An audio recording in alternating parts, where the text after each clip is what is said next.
Hello guys, welcome back to my channel. This is Shivangi and आज की video में मैं आपके साथ अपना हेयर के रूटीन शेयर करने वाली हूँ। एक्चुअली में मैंने एक वीडियो डाली थी कि मैंने अपनी स्मूथनिंग के बाद कौन कौन से प्रोडक्ट्स यूज़ किए थे, तो उस पर बहुत सारे ऐसे कमेंट्स आए कि हमने स्मूथनिंग कराई है, उसके बाद में बहुत ज़्यादा हेयर फॉल हो रहा है, जो हमारी स्कैल्प है वो बहुत ज़्यादा इरिटेंट हो गई है, बहुत ज़्यादा ही बाल मेरे थिन हो गए, या स्मूथनिंग अच्छी नहीं हुई, प्रोडक्ट्स यूज़ करने के बाद मुझे बहुत ज़्यादा ड्राईनेस हो रही है, डैंड्रफ बहुत हो रही है।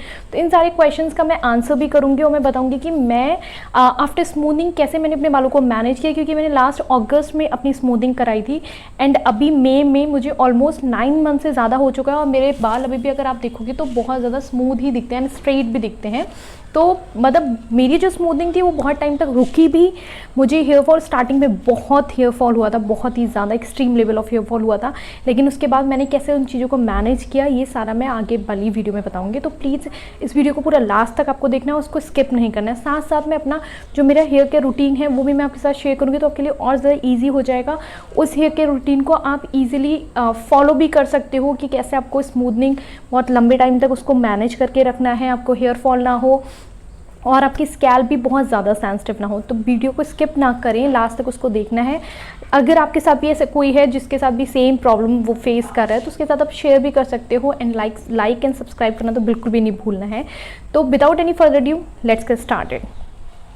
तो ऐसा बिल्कुल भी नहीं है कि मैंने जब स्मूथिंग कराई थी उसके बाद मुझे कोई हेयर फॉल नहीं हुआ है। मुझे बहुत ज़्यादा हेयर फॉल हुआ था, मेरे बाल बहुत ज़्यादा थिन भी हो गए थे। उस टाइम मैं बहुत ज़्यादा परेशान भी थी, बहुत ज़्यादा वरीड थी कि यार मैंने स्मूथिंग क्यों जो कराई होगी, क्योंकि मेरे को इतना ज़्यादा हेयर फॉल हो रहा है। जो मेरे बाल थे इतने लंबे, तो एक्चुअली में मेरे बाल बहुत लंबे हो गए थे तब मैंने स्मूथिंग कराई थी। बट उसके बाद मुझे बहुत डर भी लग रहा था कि यार जब बालों में कुछ बचेगा ही नहीं, मतलब मैं बहुत ज़्यादा स्ट्रेस में थी और स्ट्रेस की वजह से मेरे को और ज़्यादा हेयर फॉल हो रहा था।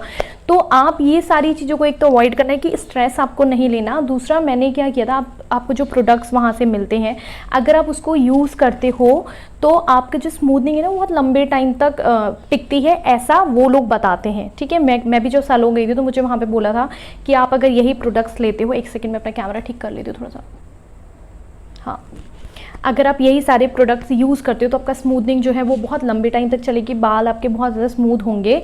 तो मुझे जो मैंने जो प्रोडक्ट्स लिए थे वो मैंने मैट्रिक्स के लिए थे। इसमें मैट्रिक्स का एक हेयर सीरम था जो मैं अभी भी यूज़ कर रही हूँ, दिस वन।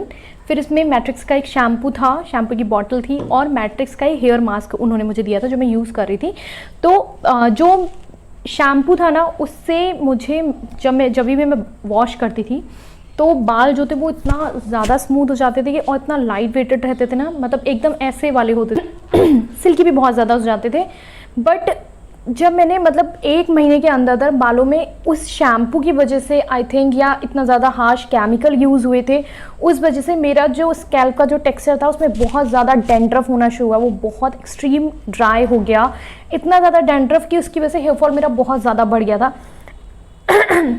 फिर मैंने सोचा कि मैं क्यों ना शैम्पू को, क्योंकि मेरे दिमाग में एक चीज़ चल रही थी ना कि अगर मैं प्रोडक्ट्स छोड़ दूंगी तो मेरे बाल बहुत ज़्यादा ड्राई रहेंगे और बिल्कुल मैनेज नहीं हो पाएंगे, स्मूथनिंग मैंने इतना पैसा खर्च किया है वो भी सारा बेकार जाएगा, वेस्ट जाएगा। तो उस मेंटालिटी के साथ मैंने उस शैम्पू को थोड़ा कंटिन्यू रखा। लेकिन जब बहुत ही ज़्यादा लंबे लंबे स्टैंड्स निकल रहे थे बालों के, तो फिर मैंने सोचा कि एक काम करती हूँ यार, स्मूथनिंग रहे ना रहे, क्योंकि मुझे गंजापन तो नहीं चाहिए, इससे बेटर है कि मैं जो ये प्रोडक्ट्स हैं इनको मैं थोड़ा सा क्विट कर देती हूँ। फिर मैंने शैम्पू की जगह मैंने बायोटिक का एक छोटा सा बायो कैल्प करके एक ब्लू कलर का शैम्पू आता है, मैंने वो लिया। जब मैंने वो यूज़ किया तो मेरा जो हेयर फॉल था वो थोड़ा रुक गया।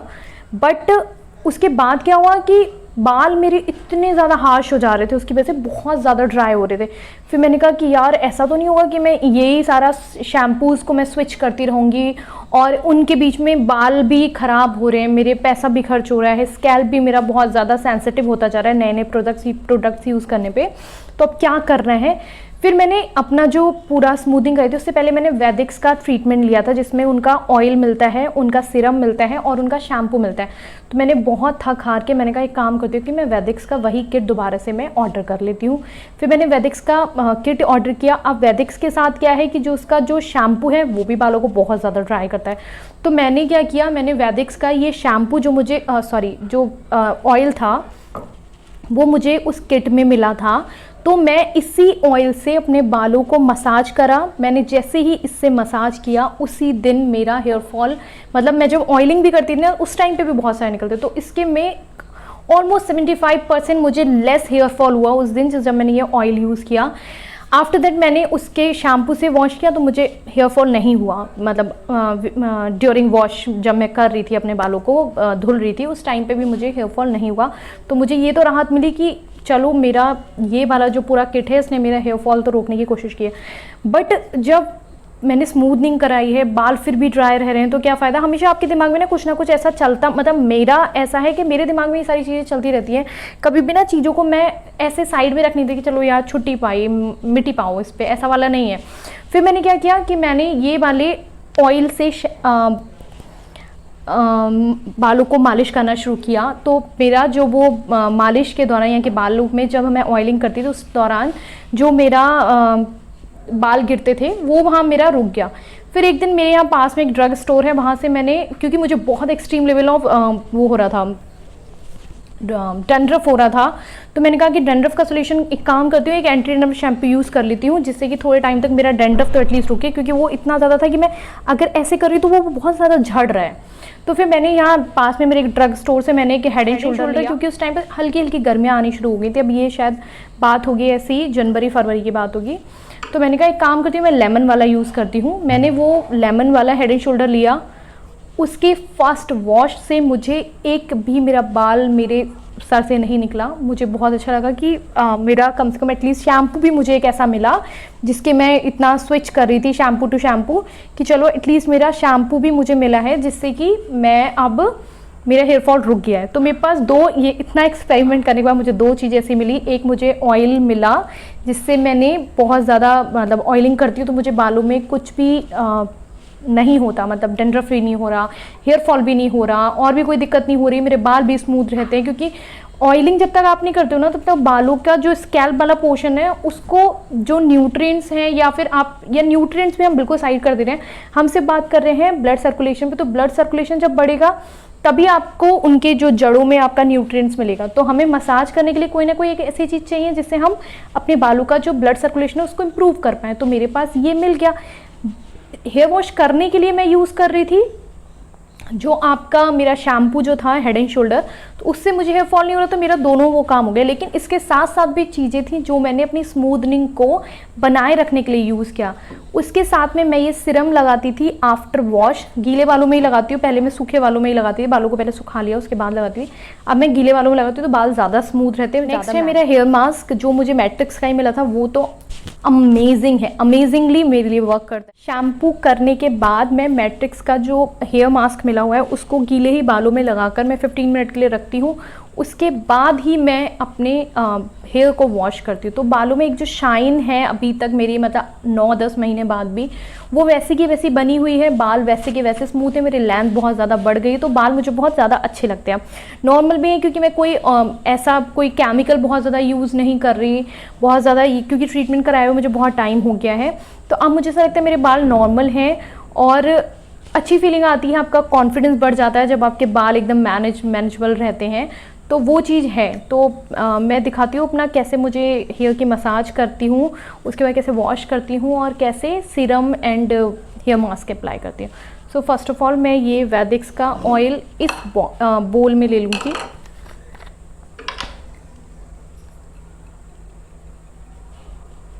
ठीक है, मुझे उतना ही ऑयल मैंने लेना है जितना मेरे स्कैल्प पे मसाज के लिए हो जाए और मेरी लेंथ में भी हो जाए। ठीक है, तो सबसे पहले मैं क्या करूँगी, बालों को मैंने पार्ट ऑलरेडी किया हुआ है,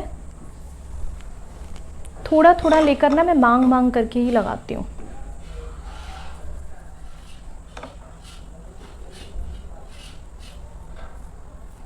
ऐसे करके आपको पूरे सर पे ऑयलिंग करनी है। अगर आप नीचे पे देखोगे ना तो मेरे यहाँ से ना सारा थोड़ा थोड़ा ना नॉर्मल मेरे बाल आने लग गए हैं, लेकिन फिर भी बहुत टाइम, 9 महीने बहुत होता है। क्योंकि जब मैंने जब सैलून में गई थी तब उन्होंने बोला था कि आपको ऑलमोस्ट 6 मंथ में आपके बालों से स्मूथनिंग निकलने लग जाएगी, क्योंकि 6 मंथ में मतलब लेंथ निकलती तो स्मूथनिंग लेंथ के साथ ही है।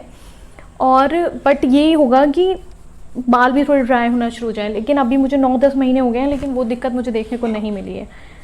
दूसरी बात पता है, सब लोग मेरे से एक क्वेश्चन और भी पूछते हैं कि स्मूथनिंग, रिबॉन्डिंग, इन सब में ज़्यादा बेटर कौन सा है, या केराटिन जो हम कराते हैं उनमें से सबसे ज़्यादा बेटर कौन है। तो मैं बोलूँगी कि जो रिबॉन्डिंग वाला जो है ना प्रोसेस, वो अलग प्रोसेस है, स्मूथनिंग का अलग है और केराटिन का अलग है। तीनों चीज़ें अलग अलग हैं। जो रिबॉन्डिंग है वो उसमें क्या होगा कि उसमें बहुत ज़्यादा हार्श केमिकल यूज़ होते हैं, क्योंकि उसमें बाल आपका एकदम से स्ट्रेट आएगा। फिर आप स्ट्रेट में बिल्कुल पूरा स्ट्रेट रहेगा, ऐसा नहीं होगा कि आप बिल्कुल टेढ़ा मेढ़ा भी हो रहे हैं बाल। स्मूथनिंग में क्या है कि रिबॉन्डिंग के कंपैरिजन में जो केमिकल्स हैं वो कम यूज़ होते हैं, मतलब कम, इतना ज़्यादा हार्श केमिकल यूज़ नहीं होते। और स्मूथनिंग में बाल स्मूथ रहेगा। जब वो स्मूथ रहेगा ना तो ज़रूरी नहीं कि वो आपको स्ट्रेट ही दिखे, लेकिन हाँ ये है कि जब स्मूथ होता है तो ईजिली मैनेज हो जाता है वो, और सीधा सीधा भी दिखता है वो थोड़ा, ठीक है। नेक्स्ट आपका आता है केराटिन। केराटिन क्या है? केराटिन एक प्रोटीन ट्रीटमेंट है, क्योंकि जो प्रोटीन है ना वो बालों के लिए बहुत ज़्यादा ज़रूरी है, बालों में पाया जाता है। अगर वही जो ये केराटिन की यानी कि जो प्रोटीन की लेयर है वो हट जाती है तो बाल बहुत ज़्यादा ड्राई होना, डैमेज होना शुरू हो जाते हैं। तो इस वजह से अगर आप केराटिन ट्रीटमेंट ये सोच कर ले रहे हो कि आपको अपने बालों को हेल्दी बनाना है, तभी वो काम करता है। क्योंकि अगर आप ये सोच के लोगे कि मैं केराटिन करा लूँ और मेरे बाल स्ट्रेट होंगे, तो ऐसा नहीं होता। क्योंकि केराटिन के बाद उसके ऊपर एक प्रोटीन की आप लेयर बाहर से लगवा रहे हो, जो कि बालों को आपके डैमेज होने से, जो आपके डैमेज हो गई है उस लेयर को, मतलब आपने दोबारा से लिया है उसका ट्रीटमेंट, ताकि उससे क्या हो कि बाल हेल्दी हो। लेकिन अगर आप ये सोच रहे हो कि मेरे बाल केराटिन के बाद में स्ट्रेट लगेंगे, तो ऐसा नहीं होता। केराटिन के बाद में आपका जो नॉर्मल बालों का जो टेक्सचर है वही मिलेगा आपको। तो ये 3 चीज़ें हैं। मैंने स्मूथनिंग इसीलिए ली थी क्योंकि मुझे पता था कि जो स्मूथनिंग में है उसमें मुझे इतना ज़्यादा, क्योंकि मुझे बहुत ज़्यादा स्ट्रेट बाल नहीं चाहिए थे, और उसमें मुझे ये भी नहीं चाहिए था कि बहुत ज़्यादा केमिकल यूज़ हो, क्योंकि उससे पहले मुझे इतना हेयर फॉल रहता था और मेरी जो स्कैल्प है ना बहुत ज़्यादा सेंसिटिव इन केमिकल चीज़ों के लिए, इसलिए मैंने स्मूथनिंग को प्रेफर किया।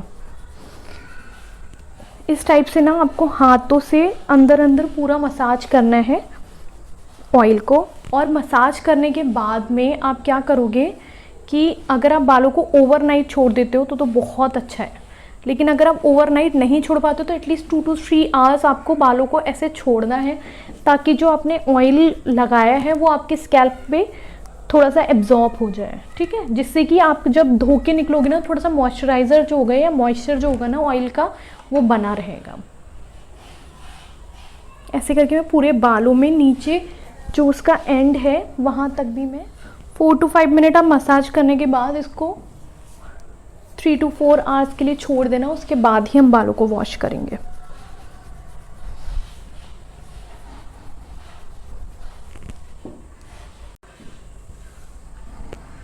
आपको जो बन बना के आप बालों को छोड़ सकते हो, लेकिन बस आप ये ट्राई करो कि जो बन है ना वो बहुत ज़्यादा टाइट ना हो, क्योंकि अगर वो बहुत ज़्यादा टाइट होगा ना तो बालों को वो डैमेज करेगा, ठीक है। आप यहाँ पे कोई रबर बैंड या क्लचर लगा सकते हो और बालों को ऐसे ही सिक्योर करके आपको छोड़ देना है। इसके बाद में 3 to 4 आवर्स बाद मैं इसको वॉश करूँगी, फिर मैं दिखाती हूँ आपको कैसे आपको शैम्पू करना है और उसके बाद में कैसे मास्क लगाना है। शैम्पू को डाइल्यूट करके करती हूँ, okay. Shampoo, then I am adding water and mix it well.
मैंने बालों को शैम्पू कर लिया है, मास्क भी हो गया है। अब जो नेक्स्ट स्टेप होगा ना बालों के लिए, क्योंकि अभी मेरे बाल ना गीले हो रहे हैं, ठीक है, तो मेरे पास है ये मैट्रिक्स का हेयर सीरम, जिसको मैं अपने हाथ पे पंप करूँगी। अभी 2 पंप कर रही हूँ मैं। उसके बाद मैं अपने इन्हीं वेट हेयर पे ही इसको थोड़ा सा रब करूँगी।